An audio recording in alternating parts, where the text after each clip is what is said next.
Halo, salam sejahtera buat kita semuanya. Perkenalkan, saya Gideon Edwin Tismawan. Saya biasanya dipanggil Edwin. Saya merupakan guru kelas di SDN Merjosari 3. Tepatnya saya mengajar di kelas 4. Saya asli Malang.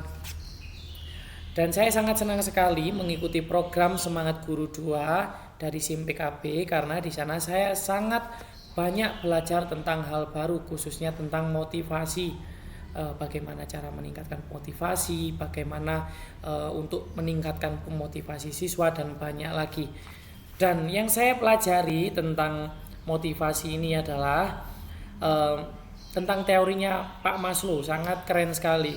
Ketika kita harus paham tentang kebutuhan siswa, contohnya yang dijelaskan oleh Pak Maslow banyak sekali ya.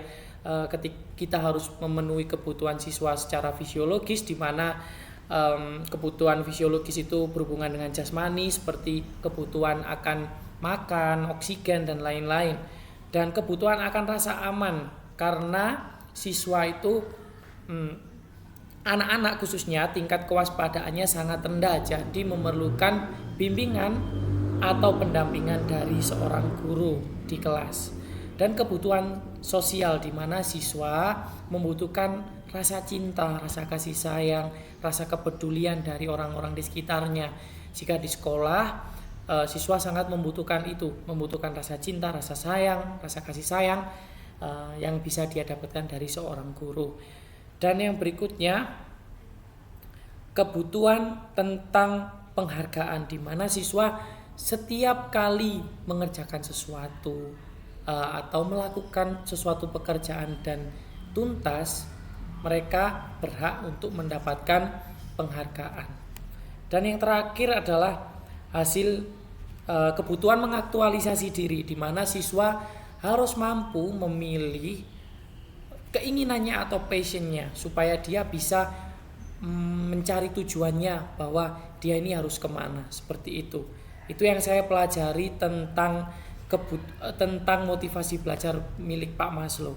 Dan berikutnya saya juga belajar tentang teori goal setting, di mana ini merupakan proses ya. Tadi Pak Maslow sudah berbicara tentang konten. Sekarang teori goal setting ini miliknya Pak Locke.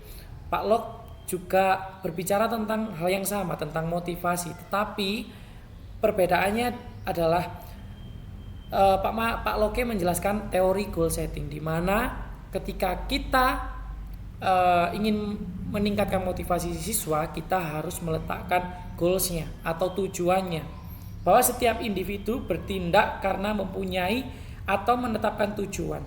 Goal adalah objek atau sebuah tujuan atau sebuah tindakan untuk mencapai suatu standar. Contohnya seperti ketika pembelajaran olahraga mungkin, atau di bidang olahraga anak melakukan lomba, diberitahu bahwa ketika kalian lomba akan mendapatkan hadiah ataupun penghargaan.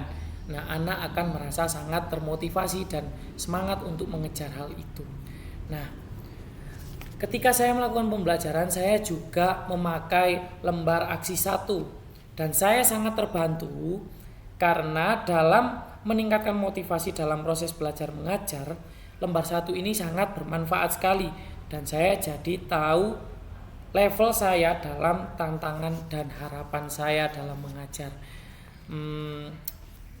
Dan berikutnya, untuk guru-guru yang lain mungkin motivasi untuk meningkatkan motivasi, yang pertama kali menurut saya yang harus dilakukan adalah meningkatkan motivasi kita sendiri dulu sebelum kita meningkatkan motivasi anak-anak.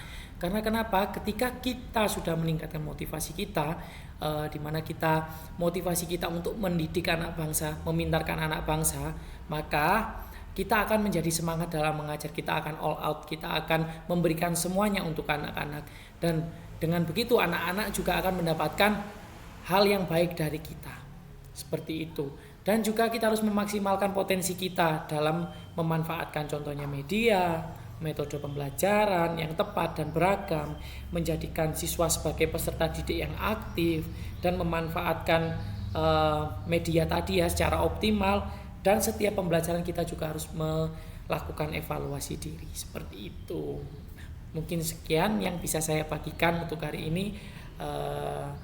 Tetap semangat dalam mendidik siswa Indonesia tentunya, dan kita tetap harus termotivasi, tetap semangat dalam mengajar juga.